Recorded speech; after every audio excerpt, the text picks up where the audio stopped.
some may want to have a personal brand because they want to build more business, book more meetings, have more conversations with people outside of their typical network. And ultimately, they want to earn a bit of more commission. So that could be one element of it.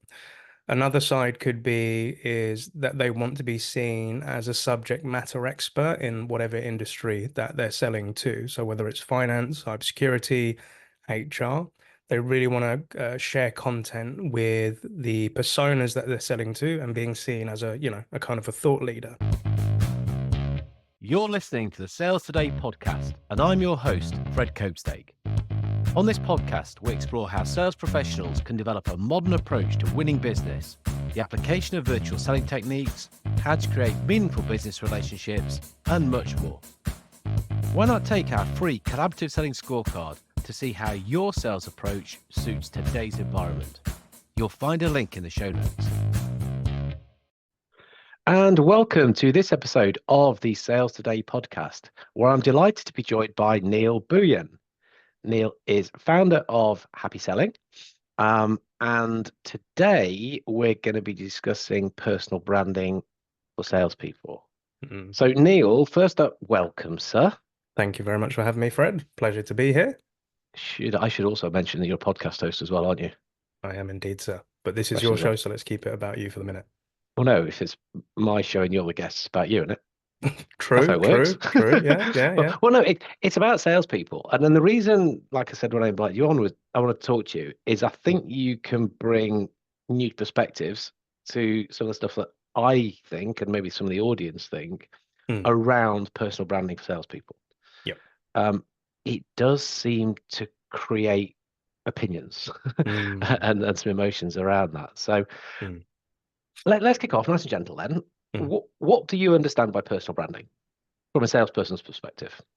Yeah, really, really good question. So it's a term that I think has become more and more popular in the last 2 years, especially on platforms such as LinkedIn, right? But I watched a really cool video about a year or two ago around personal branding and kind of where does the term come from, and it's kind of how I look at it as well, right?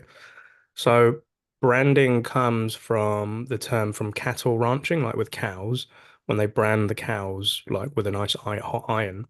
However, you don't need 100 Freds out there in the world. But let's just imagine, Fred, you have done some sales training or you've had like a business meeting with somebody. And from that meeting, that person then goes off into their day and they may be catching up with colleagues at work or their spouse in the evening. And they then say to those people, I met this really cool guy called Fred. He was super friendly. He taught me this technique, etc., etc., etc. That is personal branding. So it's somebody that's selling on your behalf when you're not in the room.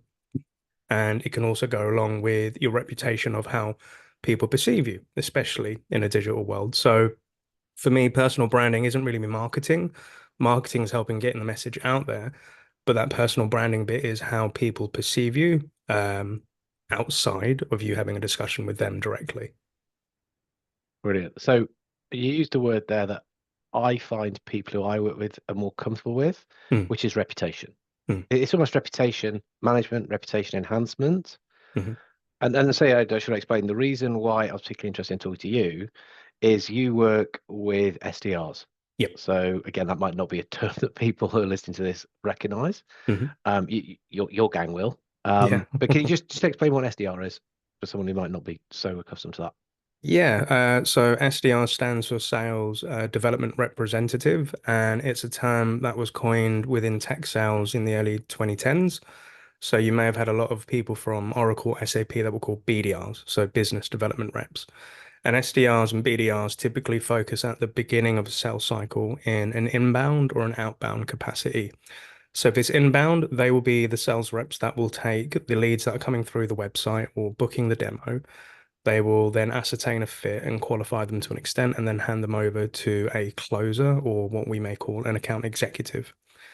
From an outbound perspective, the SDR is given an ICP and they're given lists of potential accounts that they can go after, and they will prospect into those accounts, speaking to multiple stakeholders, talking about challenges, introducing a solution, and seeing if they're interested to learn more. have an initial call, and then after that call, if the prospect is interested, hand them over to the closer to continue the sales cycle. And the reason I'm really passionate about the SDR role is it's where I started back in the day in tech sales. It was a position which blew my mind because me as an entry level or a junior salesperson, I don't really like to say entry level, but a junior salesperson because I was young back then, right? Was tasked to speak to the C level and convince them to have a business meeting with people they didn't know who the hell they were. And it was freaking tough, but it was fun.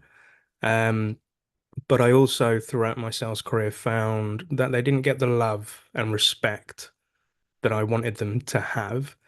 That as soon as the meeting was handed over, everything the other salesperson was doing is considered the real sales element. But from my perspective, SDRs are the lifeline to companies. And without a lifeline, you ain't got pipeline. So if it isn't for them, we wouldn't have those deals. So yeah, hopefully that answers what an SDR is, Fred. No, cracking response. I'd say I just know that I hang around a lot in the engineering, manufacturing world, Mm. where the salesperson, I mean, I have tons of different titles. I'm not even going to start listing them.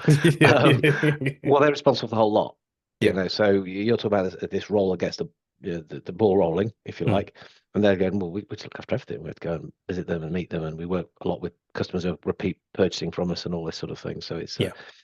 so it is a slightly different thing, which is quite specific to tech world because of Hmm. kind of Hmm. that process. Yeah. Um, so back to personal branding then, Hmm. from an SDR's point of view. So this person is in early, getting things going, and then stepping away, Hmm. on a better word. Why would they benefit from having this reputation, this image, stature, whatever you want to call it? It's a good question, and I think it's really dependent on the individual. So typically with a lot of SDRs that I work with, some may want to have a personal brand because they want to build more business, book more meetings, have more conversations with people outside of their typical network. And ultimately, they want to earn a bit of more commission. So that could be one element of it. Another side could be is that they want to be seen as a subject matter expert in whatever industry that they're selling to. So whether it's finance, cybersecurity, HR, they really want to share content with the personas that they're selling to and being seen as a kind of a thought leader. For others, it could be because they idolize other people that they look up to, and they want to emulate some of the characteristics that they've learned from other people, or I don't like to use the word, but influencers. So, it's something that they want to try to do themselves as well.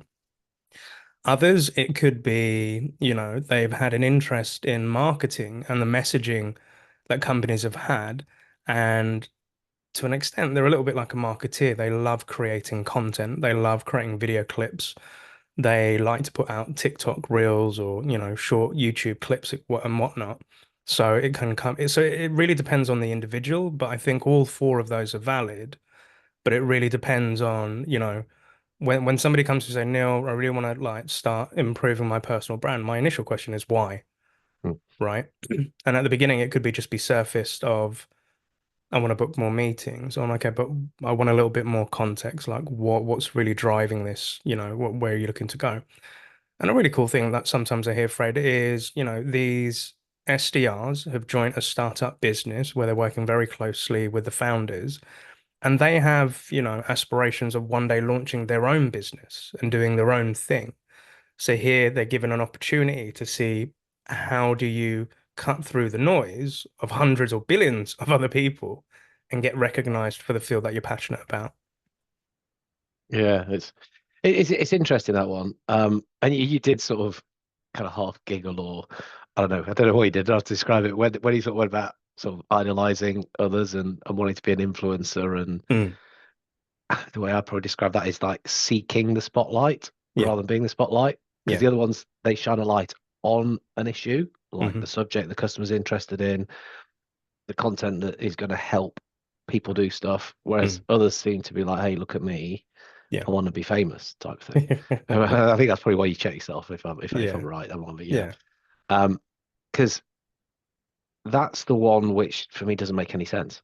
Mm, Whether we're talking an SDR, whether we're talking an account manager, whether anyone in sales, where you sort of just look at me, look at me, look at me, mm. and look at me talking about sales. I mean, you and I would talk about sales, but that's talking to our customers. Yeah. Yeah. Yeah. But when you get a salesperson talking about sales, as in sales skills or all that kind of stuff, but they're selling something else, I Mm, don't get it. I honestly don't get it. And I can't see what good it does. mm. Um, and that's why I want you to come in here and help me. You might say, no, there isn't any good. You're right, Fred. Or no, you are missing a massive point here, mate. Yeah. I think it's a good point to raise, and I think this is something we spoke about on a LinkedIn comment of, if a all right, let's just give an example. Salesperson is selling HR software. And if the majority of the LinkedIn posts are to be talking about what happened on a cold call, or here's a great discovery technique that I've learned, etc., it's great to share that with your peers if you're going to be connected with a lot of other salespeople, but you are missing a bigger opportunity, which is your ICP, where your ICP may not care about what happened on a cold call. They may not care about, the structure of your discovery question. Some do, some people recognize a really good meeting when a conversation when it's happening. But I think if you're just doing it for the clout or the validation, then there is a risk in that because if it doesn't gain any traction, I would assume that individual feel they're not being heard or they may not be as popular. And then they see somebody with 300 likes on a post doing something of similar, and then they start comparing themselves. And this is something that does affect mental health. I've Hmm. spoken to some reps who have gone, and I put in air quotes for people that can't see me doing that on the screen. But when it goes viral, when posts have gone viral, the amount of stress it has caused individuals, because once they've hit a post that's gone really big, which helps their personal brand, the next question is, well, how do I make the next post better? And then all eyes on me and all of that. So the point of, hey, look at me. Again, I think there's nothing really wrong in it if people want to be recognized for it, but just be mindful of seeking validation from strangers that perhaps don't know you and maybe all the hard stuff that you're doing behind the LinkedIn post, behind the image, behind, whatever formatted LinkedIn post and how you've scripted it and put it all together. Because, I have to remind myself of this. Whatever I see online is 10% of the reality. Hmm. The other 90% of the struggles, the tears, the sweat, the blood, the fights, the argument, the dark days when nobody's answering the phone, that stuff some people will not post. Well, that And sounds when like I'm interesting seeing, stuff. yeah, and that is, I know we're going to kind of like go off on a little bit of a tangent here, but I've recently been working with a founder who, by nature, they've never really wanted to post on social media, right? And we've spoken about branding and what types of content to post. And they put out a beautiful post where they were talking about the struggles of a founder's life, like not having the balance, not everything's rosy compared to some of the other founders that they're seeing posting. But they gave a really authentic insight as to how freaking tough and the amount of self-doubt. And again, I'm very careful with the word imposter syndrome, and I can talk more about that later on, but it gained a lot of traction with people chiming in saying, yeah, do you know what? That's how I felt. And, I've gone through similar experiences. So the case of validation versus authenticity, people want to know what is it really like when stuff's not going great. But doing it just to gain attraction and, the likes and that's not what it's for. Like I will share when stuff has been tough for me, either in my own business or when I was in SDR life, because I want people to know that it affects a lot more people than you think. You're not alone. And here are things that I've learned. And another thing that I try not to do is, if I was an SDR today, here's what I would do different. I would never do anything different because I think the journey that I've been on has got me to where I am today. So I would never look back to it. Yeah, hindsight's a great thing, but I wouldn't change it. But sharing these anecdotes, these insights to inspire other people that may be on the cusp of doing that thing, that should be the driving force, in my personal opinion.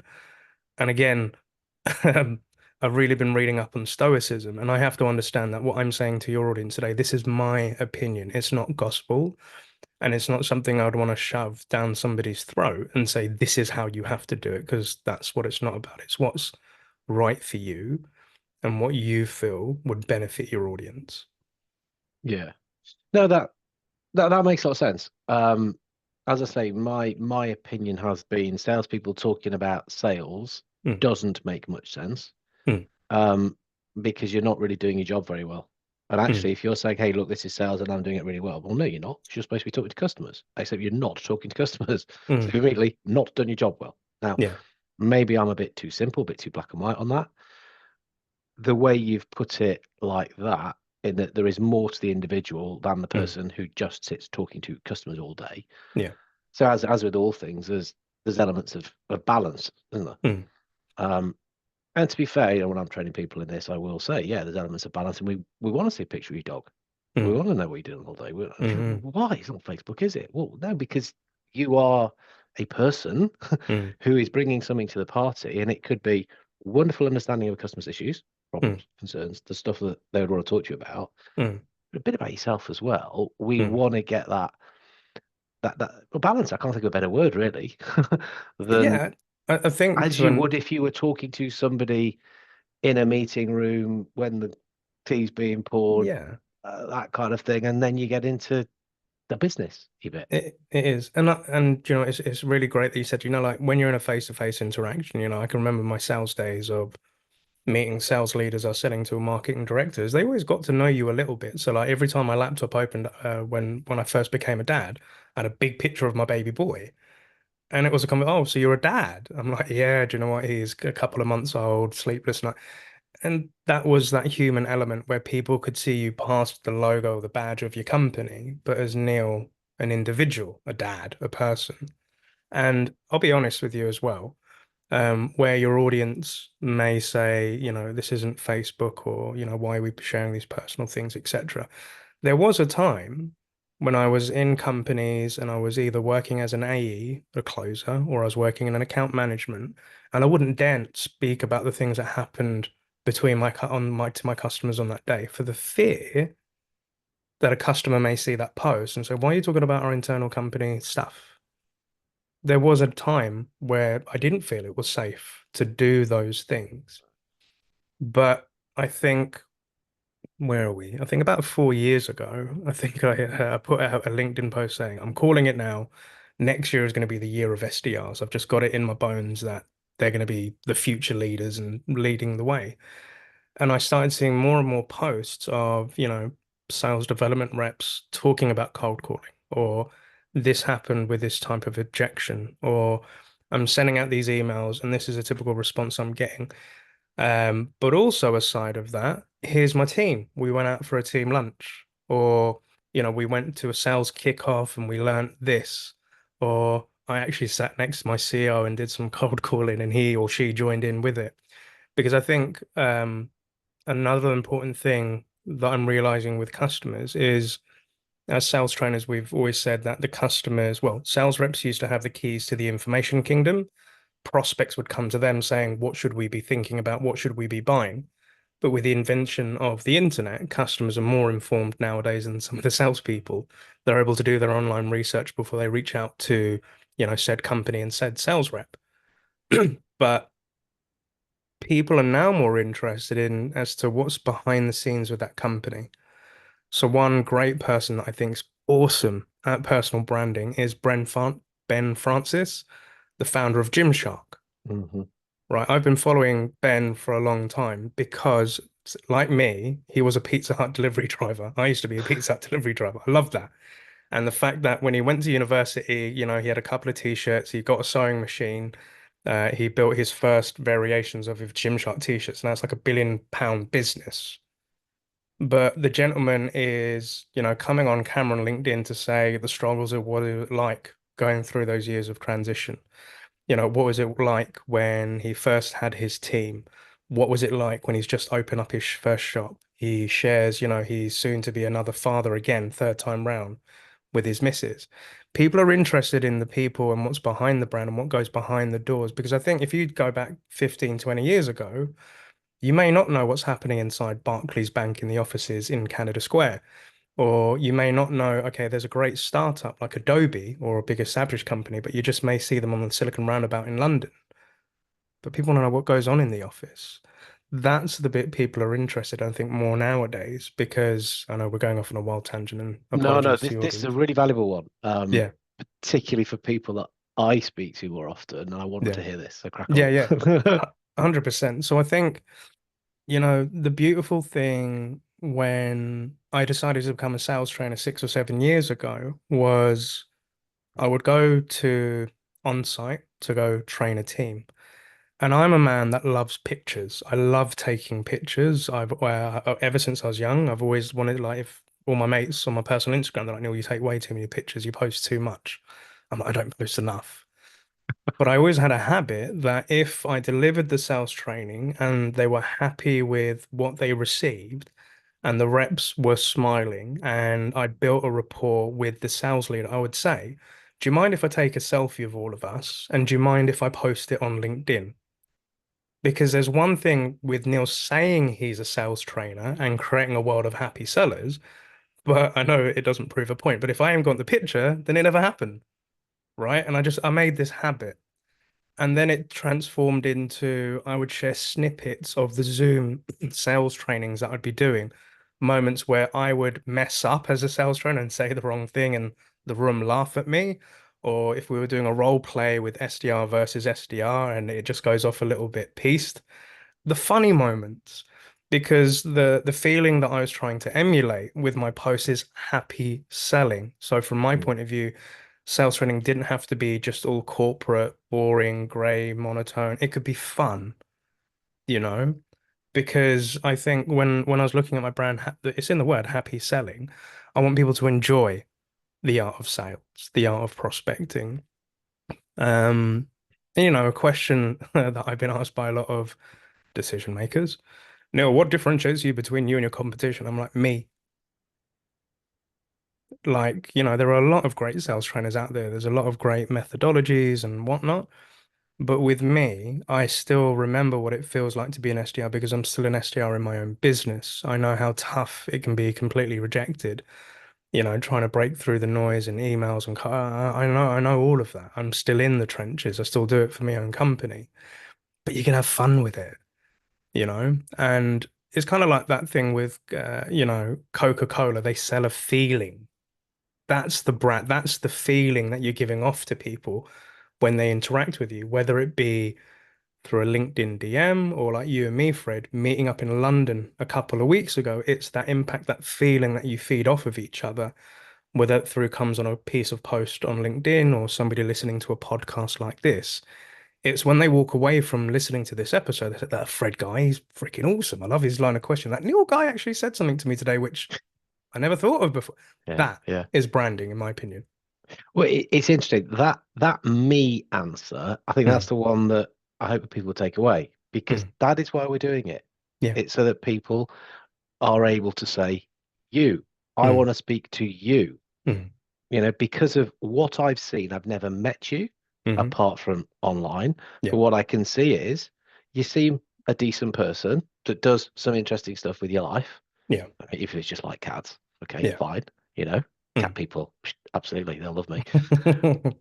But also, I've seen that you've put stuff out there that shows that you get me, you Mm, understand my world, the mm, issues I'm going through.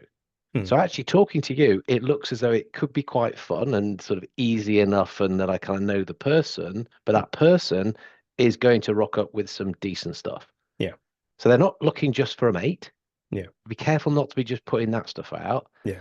Equally, if it's too serious, too just, hey, look, this is the stuff you need to know. These are the pains that you're suffering every single day, and then another pain, then another Mm, pain. It's like, oh, I mm, love Fred stuff. It makes me feel awful. mm.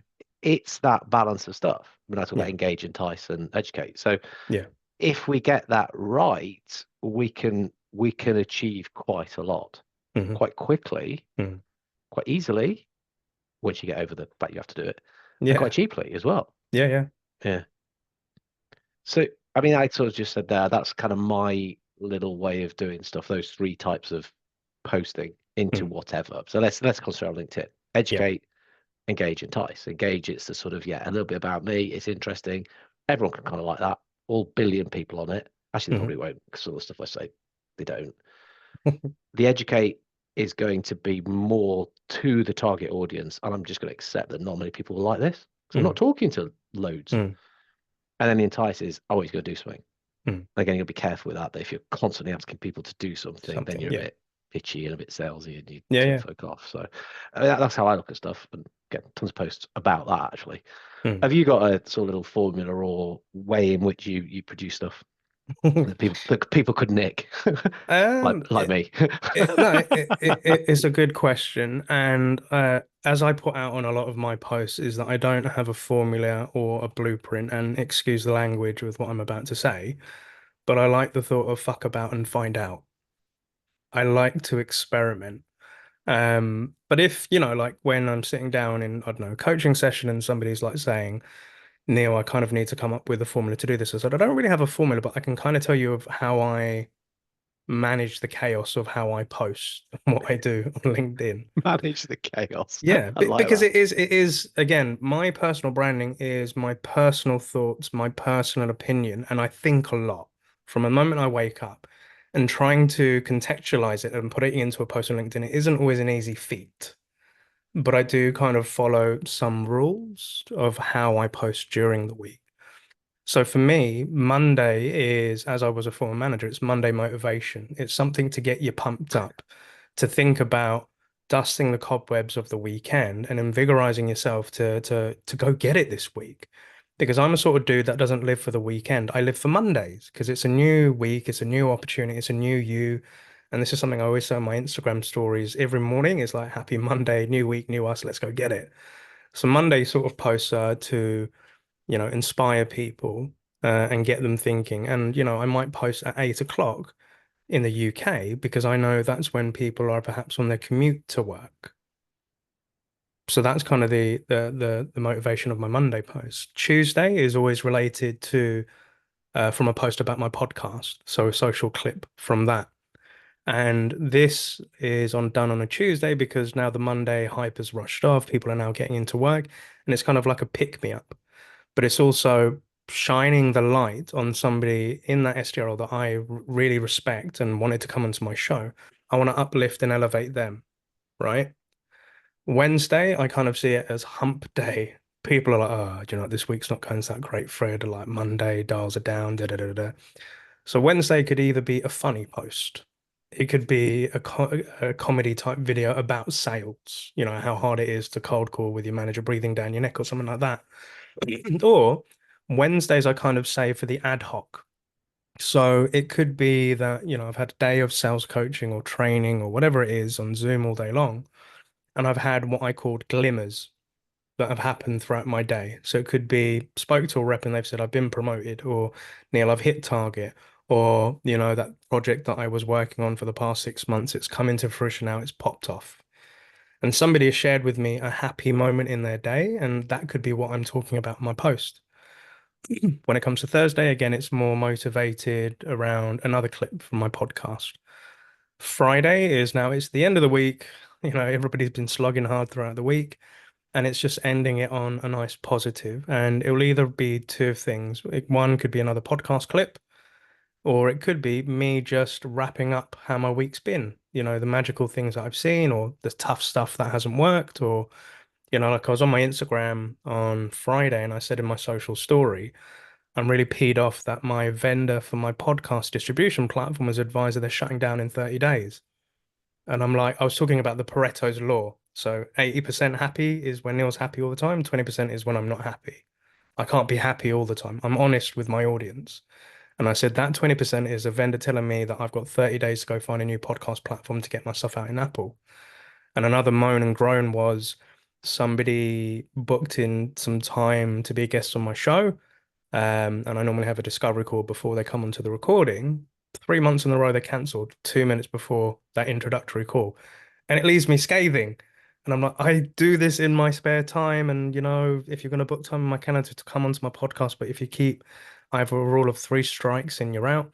These are anecdotes and things that I share with my audience, say, how frustrating it is.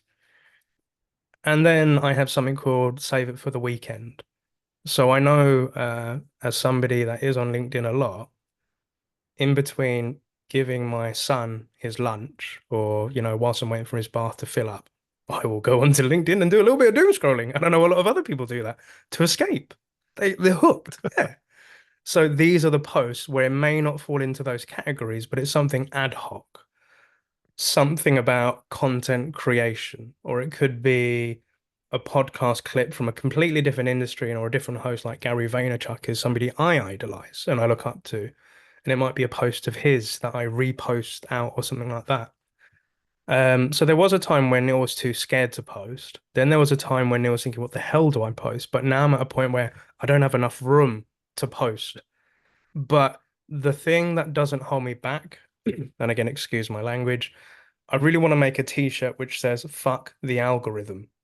Because I Oh, couldn't yeah. give a damn about the algorithm. I couldn't give a damn to be confined. Because when I see people on LinkedIn posting, Fred, like, oh, this is how many times you should post on LinkedIn and be mindful of hashtag. I don't care. I really don't.